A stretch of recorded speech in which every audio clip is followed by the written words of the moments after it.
देखिए, पिछले वीडियोज में हम लोगों ने पढ़ा कि कुल किसी संख्या के कुल कितने अभाज्य संख्या हो सकते हैं या किसी संख्या के कुल कितने अभाज्य गुणनखंड हो सकते हैं। लेकिन अब इस आज की क्लास में हम लोग पढ़ेंगे कि किसी संख्या के कुल कितने भाजक या डिवाइजर कह लीजिए होंगे या कुल भाजकों की संख्या क्या होगी या कुल गुणनखंडों की संख्या क्या होगी। तो देखिए, आपका हेडिंग जो है यही है, फाइंड द टोटल फैक्टर, कुल भाजकों की संख्या ज्ञात करना। किसी भी संख्या के कुल कितने भाजक हो सकते हैं या कह लीजिए किसी भी संख्या के कुल कितने फैक्टर हो सकते हैं या किसी संख्या के कुल कितने गुणनखंड हो सकते हैं, सारी चीजें एक ही हैं। तो देखिए, हम लोग उठाते हैं किसी नंबर को, जैसे हम देखिए ए बी सी के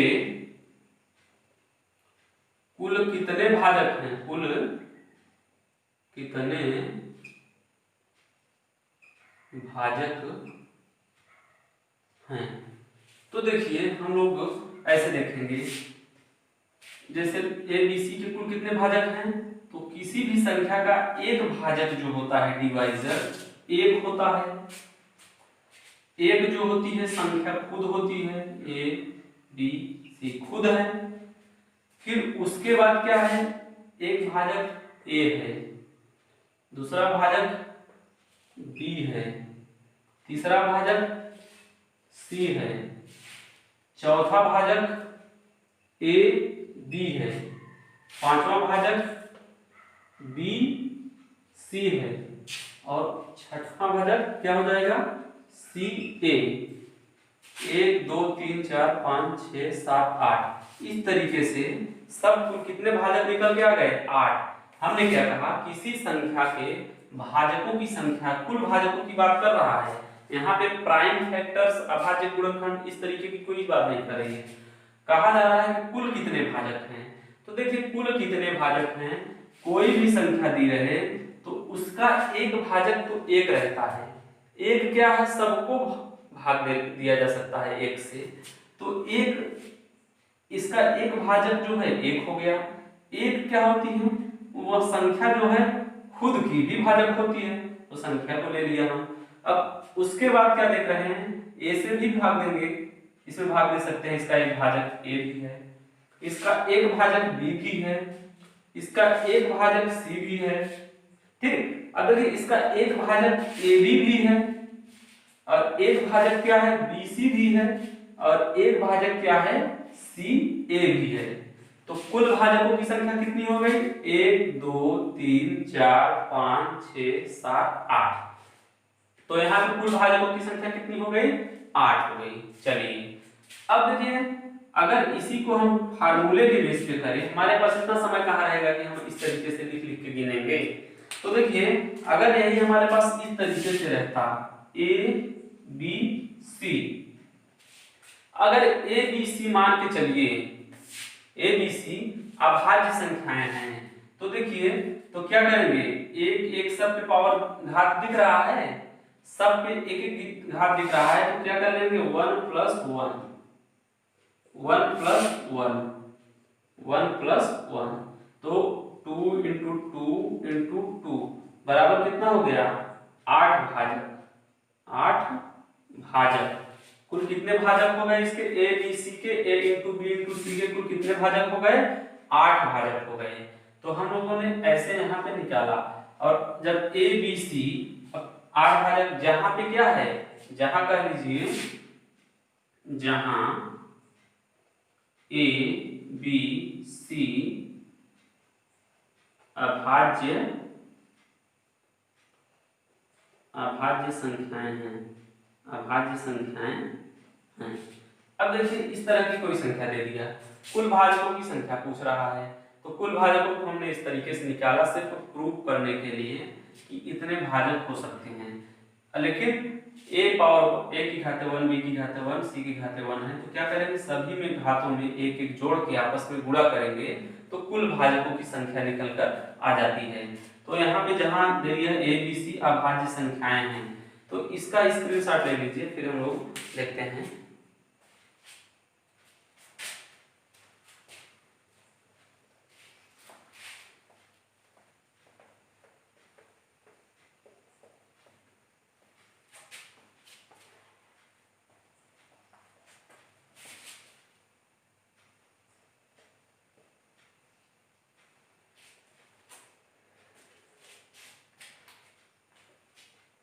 जैसे देखिए कुल भाजकों की संख्या a की पावर p इंटू b की पावर q इंटू c की पावर r में कुल भाजकों की संख्या बराबर, कुल भाजकों की संख्या बराबर कितना हो जाएगा, p plus 1 q plus 1 r plus 1 कुल भाजकों की संख्या इतना हो जाता है, जहां a comma b comma c अभाज्य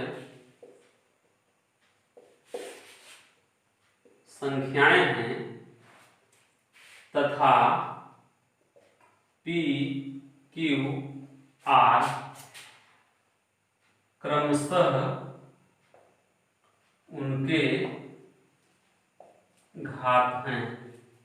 अब जैसे देखिए कोई संख्या दे दी है a की पावर p इंटू b की पावर q इंटू c की पावर r में कुल भाजकों की संख्या को पूछ रहा है, तो कुल भाजकों की संख्या बराबर p plus 1 into q plus 1 into r plus 1, कुल भाजकों की संख्या a है।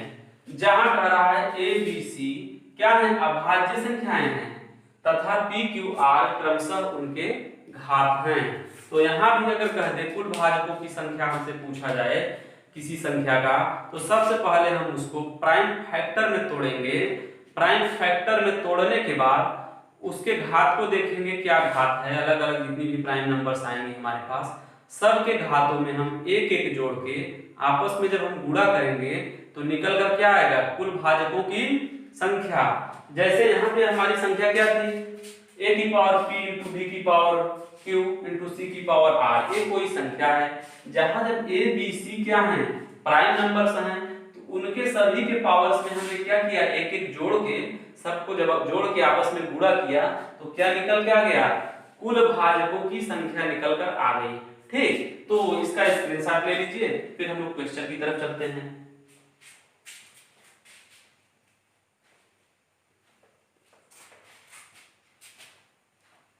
अब जैसे देखिए फिर यहाँ पे हम बिल्कुल छोटी छोटी संख्याओं को उठाएंगे। जैसे अब 2 दे दिया जाए, पहले सबसे पहले आपको 2 के कुल कितने भाजक हैं, तो देखिए अब यहाँ पे प्राइम नंबर या किसी वैसी कंपोजिट नंबर की बात नहीं कर रहा है, सिर्फ कह रहा है इसके कुल कितने भाजक होंगे। तो 2 के कुल कितने भाजक होंगे, 2 का एक भाजक तो 1 होगा, 1 से कटेगी 2 और एक 2 खुद होगा, तो 2 के कितने भाजक निकल के आ गए, 2। और अगर वैसे अगर आप देखेंगे 2 की पावर 1, 2 एक क्या है, प्राइम नंबर है, तो हमने क्या कहा, प्राइम नंबर्स के जो पावर रहेंगे उनके घात में यानी पावर्स में एक जोड़ के आपस में गुणा करेंगे। और यहाँ सिर्फ 2 एक संख्या इकलौती है, इसके आसपास और कोई प्राइम संख्या तो है नहीं कि उसके पावर में जोड़ के सबको गुणा किया जाए, तो यहाँ पे कुछ नहीं जब करेंगे, 2 की पावर 1 है।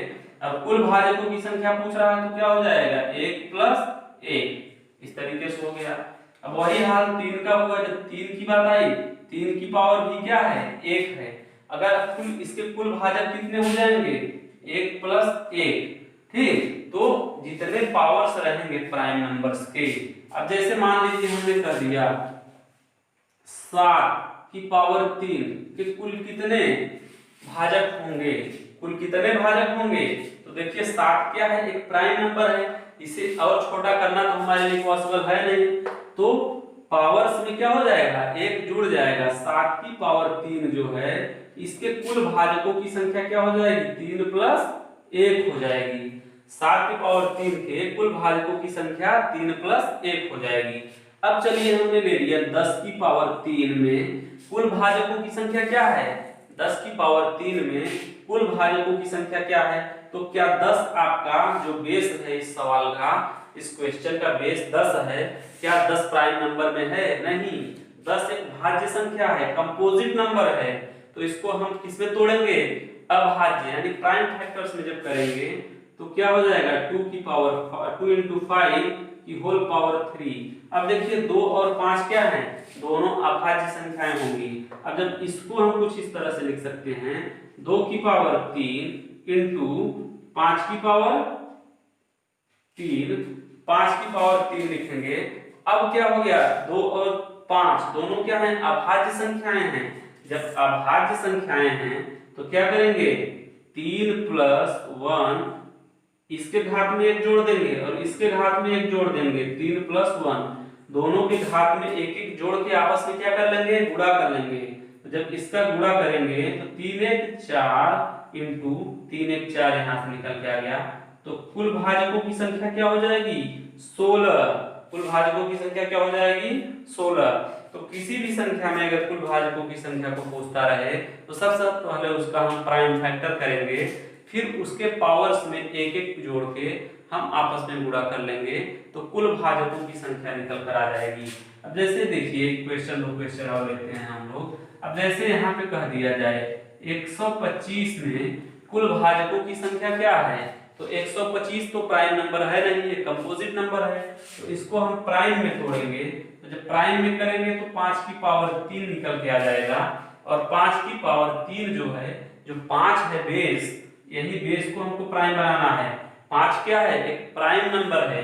तो क्या हो जाएगा, इसके भाजकों की संख्या पावर्स में 1 जुड़ जाएगा, यानी 3 प्लस 1 कुल भाजकों की संख्या, कुल भाजकों की संख्या क्या निकल के आ गई, कुल भाजकों की संख्या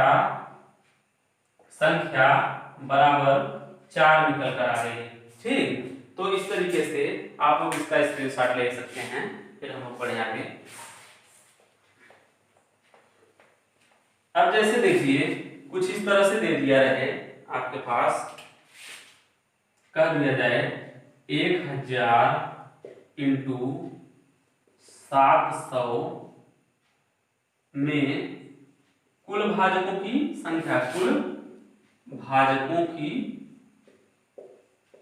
संख्या, तो कुल भाजकों की संख्या बराबर क्या हो जाएगी। तो सबसे पहले हम क्या करेंगे, इसको हम प्राइम फैक्टर्स में करेंगे। तो इसका जब प्राइम फैक्टर करेंगे 10 के घाते 3, और जब इसका हम करेंगे 700 का, तो क्या हो जाएगा 7 गुणित 100।